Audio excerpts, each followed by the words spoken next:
Moving beyond traditional stocks and bonds, how strong is investor interest in closed-end funds featuring alternative investments? What's getting the most attention? Yes, I think alternatives are perhaps a less thought about area which closed-end funds are invested in. Much of the attention goes certainly on the fixed income space and to a lesser extent maybe the equity space, but there is now a decent component of the closed-end fund market invested in various types of alternatives. And I think there are opportunities because of that, because perhaps they don't get the spotlight that some of the others do. So the real asset funds, the MLP funds of that nature, which certainly I think investors should be looking at for opportunistic buying.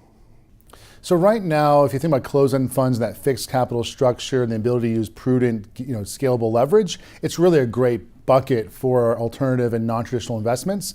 So we see that whether it's illiquid bonds or unique bonds and equities or thinly traded. But we also find is we've found some success in both the equity-oriented side of the hybrid bucket of funds that we find where they go lots of different places, have had great success both in discount narrowing this year as well as manager performance. And we've also seen great success historically in the multi-sector bond fund where the manager's going into which sectors of which pieces of the fixed income market he wants to be in, and both investment success on a NAV total return basis and on a tightness, either narrow discounts or small premiums. And so while sometimes an advisor, it's great to go, I want just this one sector and that's the hole I'm filling. Sometimes the benefit of the closed-end fund wrapper is finding a management team and a fund sponsor that do great work and letting them make the adjustments for you. There's certainly a growing interest and a real understanding of what alternatives can bring to diversifying a portfolio.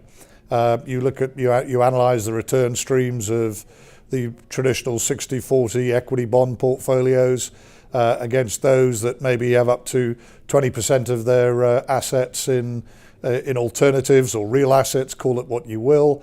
The returns are more diversified and stronger. So I think that is now being much better understood, and there's much more of a willingness to look at those areas of the market as potential opportunities for clients.